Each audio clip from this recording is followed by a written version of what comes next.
যুব ক্রিকেটের ব্যবচ্ছেদ নিয়ে আর সঙ্গে উপস্থিত রয়েছেন অনূর্ধ্ব 19 দলের নির্বাচক এহসানুল হক সিজান। আমরা যে বিষয়টা নিয়ে আলোচনা করছিলাম হ্যাব নিয়ে এবং সেটা নিয়ে পরিকল্পনার যে অপরিকল্পনা সেটা নিয়ে আসলে আপনি কথা বলছিলেন। আরেকটা জায়গায় আমরা এই ধরনের পরিকল্পনাহীনতা দেখি কিংবা ইচ্ছাকৃত ভুল অথবা উদ্দেশ্য প্রণোদিতভাবে পাইপলাইনের যেই ৯-৬টা করা হয়, যেই প্রসঙ্গটা বিভিন্ন সময় বিভিন্ন ধরনের অভিযোগও আমাদের কাছে এসেছে। বয়সভিত্তিক ক্রিকেটের কথা বলছি, আপনি যেহেতু অনূর্ধ্ব 19 দলের নির্বাচক, সেই জায়গা থেকে আপনার কাছে জানতে চাওয়া, বয়সভিত্তিক দলে আমরা বিভিন্ন সময় দেখেছি যে বয়স চুরির একটা প্রবণতা দেখা যায়। বয়স চুরি অর্থাৎ বয়স ছাপানো আমি বলতে চাচ্ছি, সেটা হচ্ছে যে যার বয়স 14 যিনি বা 13, যার অনূর্ধ্ব 14 দলে থাকার কথা তাকে অনূর্ধ্ব 17 দলে দিয়ে দেওয়া হচ্ছে, যার অনূর্ধ্ব 17 দলে দিয়ে দেওয়ার কথা তাকে দিয়ে দেওয়া হচ্ছে অনূর্ধ্ব 14 দলে।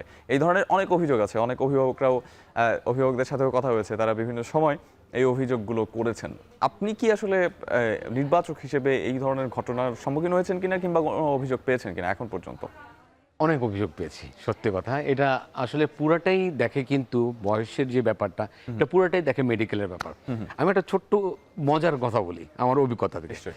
মোসাদ্দেক হোসেন সৈকত, ও হলো ছোট ভাই, বড় ভাই, এবং সান এবং মুন এরা হচ্ছে দুজন যমজ ভাই। আচ্ছা, ঠিক আছে। এখন সেই সময়ের মেডিকেলের কথা বলছি। সেই সময় মেডিকেল ডিপার্টমেন্ট তাদেরকে বয়স ডিটারমাইন করার জন্য তারা এসছে। আসার পরে রিপোর্টে দেওয়া হলো যে সৈকত তাদের চেয়ে বয়সে কম এবং সান অ্যান্ড মুন তাদের চেয়ে বয়সে বেশি। এবং সানের যেটা দেওয়া হলো সে দেখানো হলো যে ও 18 বছরের বেশি, এবং মুনের দেখানো হলো যে 16 বছরের কম, কিন্তু তারা কিন্তু যমজ। আচ্ছা, এই জিনিসটা আসলে মেডিকেল ডিপার্টমেন্ট দিয়েছে। দেওয়ার পরে আমরা খুবই হাসাহাসি করেছি, এটা কিভাবে সম্ভব। এটা আসলে পুরোটাই মেডিকেল ডিপার্টমেন্টের ব্যাপার। বয়স চুরিটা আসলে আমাদের গেম ডেভেলপমেন্টের কোনো ইস্যু না।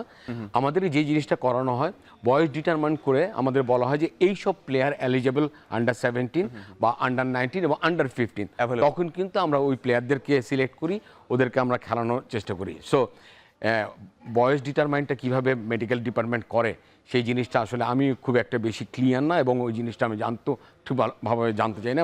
মাঝে মাঝে দেখি যে তাদেরকে বোন টেস্ট করানো হয় বা ওদেরকে এলিজিবিলিটির জন্য কোনো কিছু টেস্ট করানো হয়, যেটা আসলে খুব একটা সাকসেসফুল হয় না।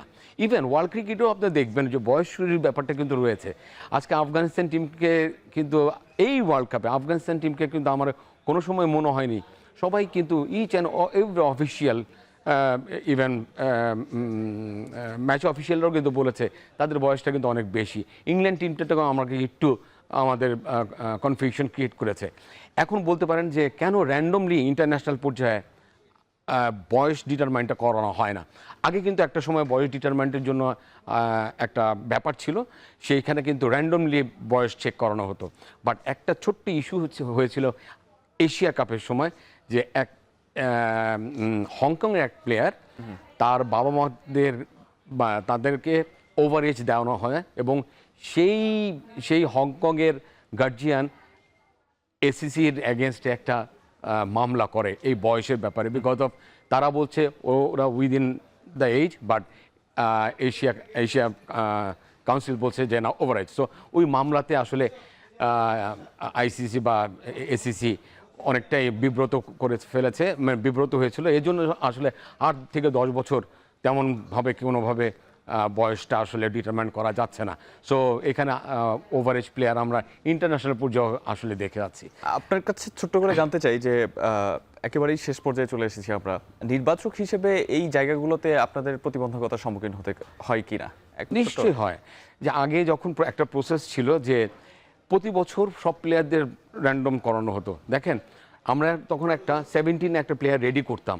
17 যখন রেডি করার পরে ওই প্লেয়ারকে যখন আবার বয়স ডিটারমাইন করানো হতো, তখন ওই প্লেয়ারকে বয়স দিয়ে দেওয়া হতো 21 বছর। তখন আমার যে এই যে রেডি প্লেয়ার, আমার যে একটা প্ল্যান ছিল যে ওকে আমি এই স্কোয়াডে রেখে আমরা খেলিয়ে যাব, যখনই ও আবার 21 বছর হয়ে গেল, তখন কিন্তু আমার এই জায়গাটা এতদিন ধরে আমি ওর পিছিয়ে কাজ করছি, পুরোটাই কিন্তু লস। সেই জিনিসটা এখন হয় না। এখন কিন্তু একবারে বয়স ডিটারমাইন হয়, 15 বছর বয়সেই কিন্তু ডিটারমাইন হয় পর্যায়গত ভাষায়।